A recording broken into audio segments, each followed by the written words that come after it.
दोस्तों, हेलो नमस्कार दोस्तों। आज बायोलॉजी के सेशन स्टार्ट करने वाले हैं कंकाल तंत्र। कंकाल तंत्र में आपको जानने को मिलेगा कि हमारे शरीर में कौन कौन से हड्डी है, हमारा हड्डी कैसे बनता है और कैसे मजबूत होता है, कौन कौन से हड्डियां अस्थि कहलाती है, कौन कौन सी उपास्थि कहलाती है और ढांचा प्रदान कैसे करता है। हम आपको पहले पूरा थ्योरी क्लासेस दिखा देते हैं और अस्थि उपास्थि क्या होता है, और आप देखना चाहते हैं तो देख सकते हैं।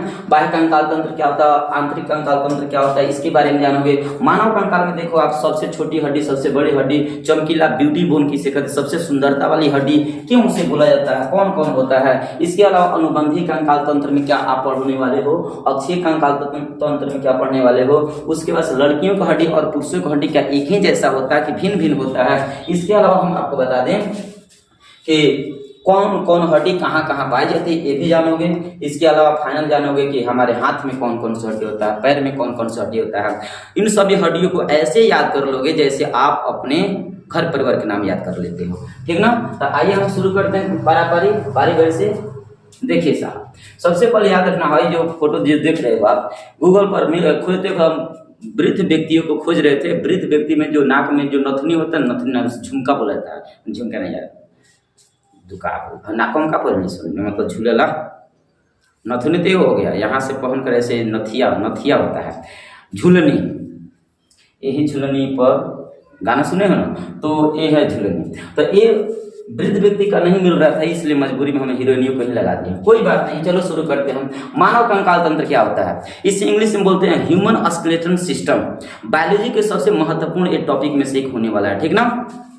आपको बता दें पहले, मानव कंकाल तंत्र किसे कहते हैं। कंकाल का मतलब हड्डी होता है, जैसे आप यहाँ देख सकते हैं, कंकाल का मतलब यहाँ हड्डी होता है, यहाँ हड्डी हड्डी हड्डी हड्डी हड्डियाँ कहाँ गया है जी, हाँ देखिए साहब, ये सब हड्डी है, तो यही कंकाल है।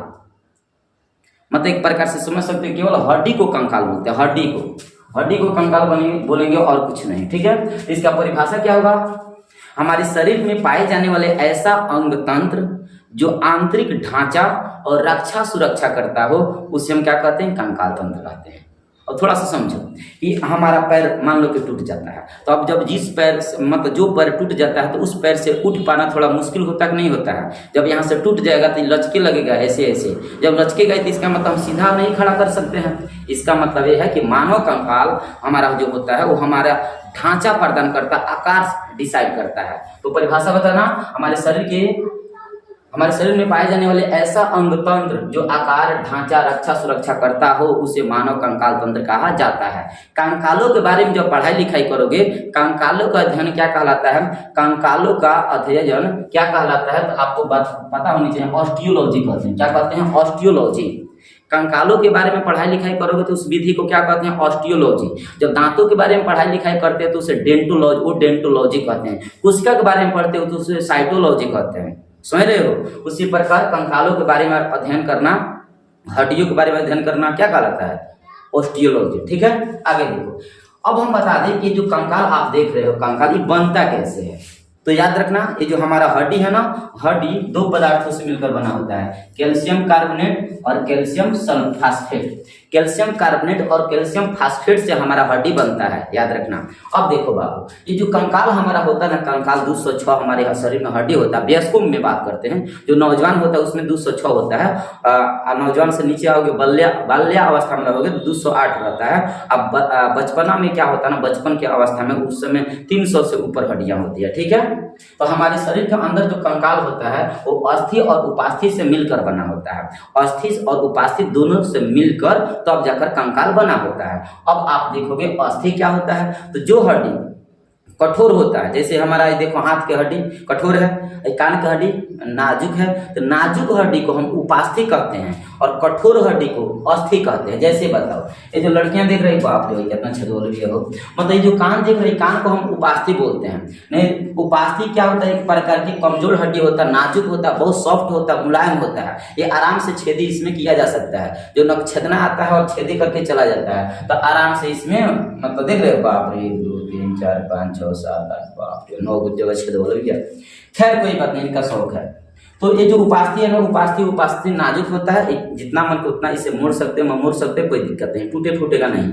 और वहीं अस्थि को मरोड़ नहीं सकते हो, तनी हाथ तनी मोड़ लो, टूट जाएगा, फट दे। तो इसका मतलब अस्थि कठोर होता है, उपास्थि नाजुक होता है। जैसे आप उपास्थि में बात करो, नाक की हड्डी, कान की हड्डी, आप देख सकते हो कान की हड्डी, यहाँ जहाँ दो हड्डी जुड़ा रहता है, जैसे यहाँ देखो, यहाँ हाथ की हड्डी जुड़ा हुआ है ना, तो जहाँ दो हड्डी जुड़ा रहता है वहाँ कार्टिलेज होता है, वहां भी उपास्थि पाया जाता है, ठीक ना। तो अस्थि उपास्थि समझ लिया। आगे बढ़ते हैं, इसके बाद हम आपको बता दें अस्थि का फुल डिटेल में जानकारी। तो अस्थि कठोर होता है, एक कैल्शियम कार्बोनेट का बना होता है और इसमें ओसिन प्रोटीन पाया जाता है। कौन से प्रोटीन, आपसे परीक्षा में पूछेगा अस्थि में कौन सा प्रोटीन पाया जाता है, तो आपको याद होनी चाहिए ओसिन प्रोटीन पाया जाता है, ठीक है। जैसे हाथ पैर के हड्डी ओसिन प्रोटीन से मतलब इन दोनों में ओसिन प्रोटीन होता है, ठीक। उपास्थि क्या होता है, इसे इंग्लिश में कार्टिलेज कहते हैं, इसे बोन कहते हैं। यह मुलायम होता है, सॉफ्ट होता है, बहुत नाजुक होता है, एक कैल्शियम फास्फेट से बना होता है। उपास्थि में कैल्शियम कार्बोनेट नहीं होता है, जिसमें कैल्शियम कार्बोनेट आ जाएगा समझ लेना, वो मजबूत कर देगा। तो इसमें कैल्शियम कार्बोनेट नहीं होता है, केवल कैल्शियम फास्फेट होता है। इसमें क्या होता है, इसमें देखो कैल्शियम कार्बोनेट और कैल्शियम फास्फेट दोनों का भूमिका होता है। तो अस्थि होता है कैल्शियम फास्फेट और कैल्शियम कार्बोनेट दोनों से मिलकर बना होता है, और उपास्थि केवल कैल्शियम फास्फेट होता है, इसमें कार्बोनेट नहीं होता है। अगर कार्बोनेट आ जाएगा तो फिर से कठोर कर देगा, तो कान टाइट कर देगा, सूतू को तो मुड़िया टान देगा, इसलिए इसमें कार्बोनेट नहीं होता है। इसमें कौन से प्रोटीन होता है, कांड्रिन प्रोटीन होता है, जैसे कान की हड्डी, नाक की हड्डी इत्यादि, ठीक ना। ये सब लिखते चलो, जैसे जैसे बोल रहे हैं वैसे वैसे आप लिखोगे तो एक सेपरेट नोट्स आपका तैयार हो जाएगा। आगे बढ़ो, इसके बाद हम बता दें पूरा ब्रह्मांड में कंकालों को दो भागों में बांटा गया है। फिर से सुनिए, पूरा ब्रह्मांड काल में जितने भी जीव जंतु होते हैं उसमें दो कैटेगरी के जीव होते हैं, एक तीसरा भी होता है, तीसरा मिश्रित होता है, लेकिन मुख्य रूप से हम दुइये को पढ़ेंगे, ठीक है।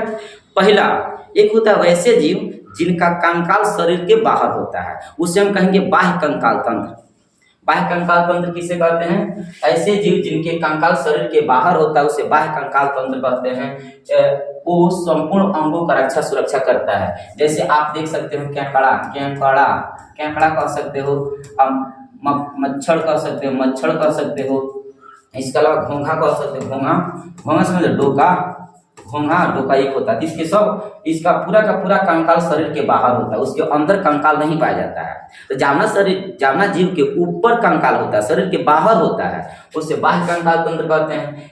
वो कंकाल तंत्र उसके शरीर के संपूर्ण अंगों का रक्षा सुरक्षा करता है, ठीक है। जैसे आप ये सब उदाहरण देख सकते हो।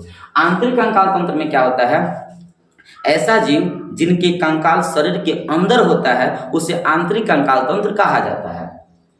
यह आकार, ढांचा और रक्षा सुरक्षा प्रदान करता है। जैसे आप देख सकते हो गाय भैंस देख सकते हो, गाय भैंस, बोका बकरी, मनुष्य इत्यादि, ये सब जीव के अंदर कंकाल होता है।